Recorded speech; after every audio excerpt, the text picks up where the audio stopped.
The political catch up में आज हम लोग बात करने जा रहे हैं एक ऐसे मुद्दे के बारे में जो कि बहुत ही महत्वपूर्ण है और यह मुद्दा है यूनाइटेड नेशंस के डेमोक्रेटाइजेशन के संदर्भ में। यूएन के डेमोक्रेटाइजेशन का मतलब ये है कि जहां एक ओर जो परमानेंट 5 मेंबर हैं उनकी जो मनमानी है उसको कैसे प्रतिबंधित किया जाए, दूसरी तरफ कुछ ऐसे देश जिन्होंने अपनी आज़ादी के बाद से अपने विकास और पूरे शांति की प्रक्रिया में जिस तरीके से योगदान दिया है उसको ध्यान में रखते हुए उनको यूएन के अस्थायी सदस्य के रूप में स्वीकृत करने की योजना के बारे में। हालांकि हम सभी जानते हैं कि यह जो दौर है आज के समय में हम देख सकते हैं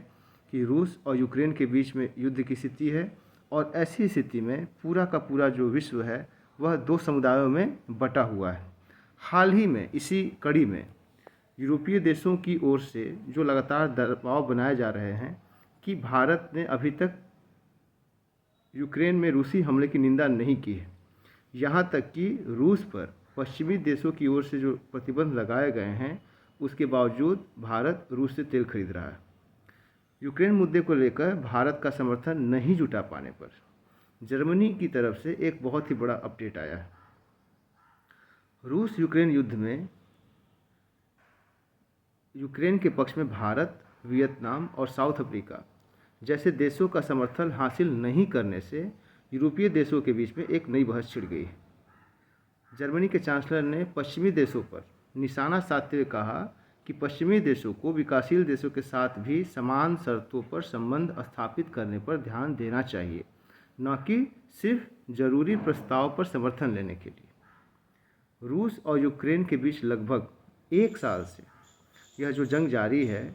भारत ने अभी तक एक बार भी रूस के खिलाफ अंतर्राष्ट्रीय मंच पर लाए गए किसी प्रस्ताव में भाग नहीं लिया है।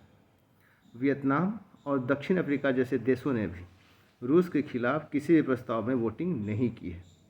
वहीं जर्मनी समेत कई ऐसे यूरोप के देश हैं जिन्होंने खुलकर यूक्रेन का समर्थन किया है।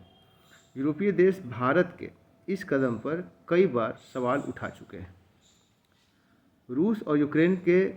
युद्ध में यूक्रेन के पक्ष में अभी तक भारत, वियतनाम, अफ्रीका जैसे देशों का समर्थन हासिल नहीं कर पाना कहीं न कहीं पश्चिमी देशों का जो खेमा है उसके लिए एक बहुत बड़ी चुनौती है।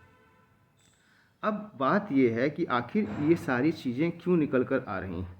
आखिर जर्मनी के चांसलर ने यह क्यों कहा है कि सिर्फ समर्थन प्राप्त करने के लिए नहीं बल्कि उनके साथ समान स्तर पर वार्ता होनी चाहिए।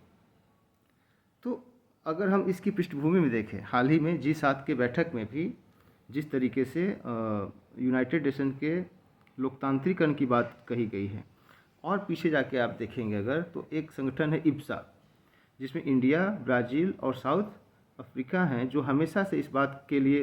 प्रयासरत हैं कि कैसे यूनाइटेड नेशंस को और अधिक डेमोक्रेटाइज किया जाए, यूएन में जो P5 हैं उसकी संख्या बढ़ाई जाए और इन 3 देशों को भी अस्थायी सदस्यता प्राप्त हो सके।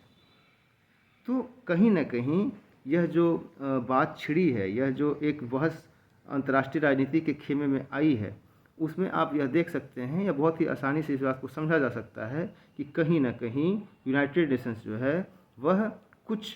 ऐसे देश हैं जो कि ताकतवर हैं, पश्चिम के देश हैं, उन्होंने किस तरीके से उसको अपने हिसाब से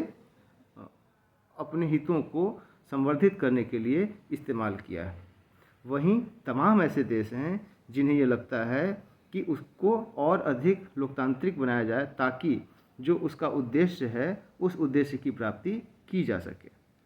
तो आज हम इतनी ही बात करेंगे, कल हम किसी और विषय पे आपसे फिर से रूबरू होंगे। तब तक के लिए धन्यवाद।